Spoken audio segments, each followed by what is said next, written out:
आखिरी में मैं जरूर 2 मिनट के लिए कहूंगा, यहाँ संत समाज बैठा और अभी सब युवा संत हमारे आसपास बैठ गए हैं, कि कम से कम अभी आज विश्व पर्यावरण दिवस है। हरिचेतना जी ने, आनंद जी ने भी कहा और आपने भी उसका जिक्र किया, लेकिन इस बात का मैं अफसोस, मुझे दुख है इस बात का कि पहली बार जब मैं हरिद्वार आया तो बहुत पीछे की दुनिया में नहीं आया था। 2010 में पहली बार मैं हरिद्वार ऋषिकेश आया था। हरिद्वार तो फिर भी थोड़ा कोलाहल से भरा था, लेकिन ऋषिकेश में नीलकंठ दिखाई देता था, चिड़िया सुनाई देती थी, आसमान में नीला आसमान होता था।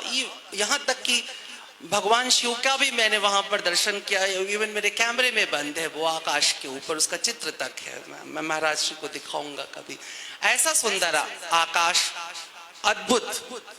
और सिर्फ 10 वर्ष बीतते बीतते वो टूरिस्ट हब हो गया है। भारत में एक बहुत बड़ी समस्या शुरू हो गई है कि भारत के जितने, अंग्रेजी का एक शब्द होता है पिलग्रिम, तीर्थ स्थान, उसकी जगह एक नया शब्द आ चुका है टूरिज्म। तीर्थ स्थान टूरिज्म की जगह नहीं होती है। मेरी आपसे निवेदन है कि आप अपनी कथाओं में भी ये बात कहें, आप सब अपनी ओर से इसका कहीं ना कहीं इसके लिए संघर्ष करें। हरिद्वार और क्या आप काबा को टूरिस्ट कह सकते हैं, टूरिस्ट प्लेस कह सकते हैं? क्या कभी आपने किसी के मुसलमान के मुंह से कहा कि हम टूरिज्म के लिए काबा में जा रहे हैं? यहां से कई गुना ज्यादा ऐश्वर्य काबा के अंदर है, जेरूसलम के अंदर है, वेटिकन के अंदर है। आप सोच नहीं सकते कितना ऐश्वर्य है, लेकिन कोई नहीं कहता कि हम वहां पिकनिक मनाने जा रहे हैं, हम वहां बियर पीने जा रहे हैं, हम वहां हनीमून करने जा रहे हैं। लेकिन ऋषिकेश, हरिद्वार, काशी, ये सब टूरिस्ट प्लेस बनते चले जा रहे हैं। पर्यावरण दिवस बना के क्या करेंगे? आपके पास वृक्ष नहीं बचा है, कंक्रीट का जंगल हो गया। यहां से लेकर के ऋषिकेश, नीलकंठ तक आप चढ़ गए हैं पूरा। ऐसा होगा।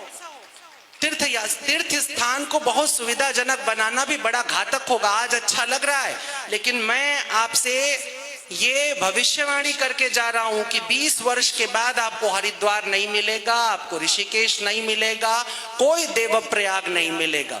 अगर यही तथाकथित विकास की गति बढ़ती रही तो अपने स्थान के लिए संघर्ष करिए।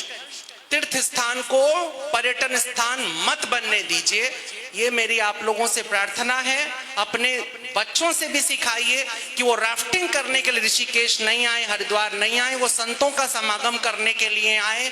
वो आए, आकर के गंगा भजन में बैठे, वो तमाम संतों के चरणों में बैठे, मंदिरों में बैठे, पहाड़ों में बैठे, ध्यान करें, भगवत नाम भजे, गिटार लेकर के, स्मैक पीते हुए, कोकीन लेकर के, शराब लेकर के, इस तरह से गंदगी फैलाते हुए, पॉलिथीन, गौ सेवा, गौ सेवा।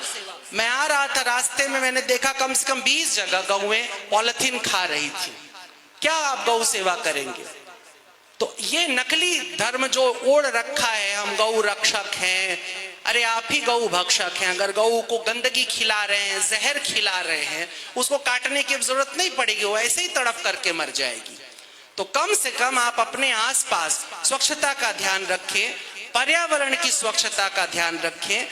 ऋषिकेश, हरिद्वार, अयोध्या, काशी, वृंदावन जाएं तो ईश्वर की सेवा करने के लिए जाएं, पिकनिक मनाने के लिए ना जाएं।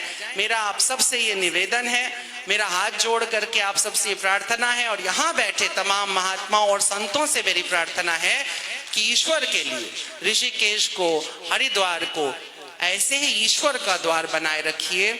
इसको पर्यटन का स्थान मत बनाइए, इसको मनोरंजन स्थल मत बनने दीजिए। इसकी स्वच्छता के साथ, जैसा महाराज श्री ने पहले दिन की कथा में कहा था, स्वच्छता एक चीज है, पवित्रता एक चीज है। ये स्थान पवित्र है, ऋषिकेश पवित्र है, उसकी पवित्रता को बनाए रखें, तभी मुझे लगता है इस तरह की भागवत कथाओं की कोई सार्थकता है। अन्यथा मनुष्यों के 100 प्रकार के मनोरंजन, उसमें एक मनोरंजन ये भी। क्षमा के साथ, लेकिन प्रणाम।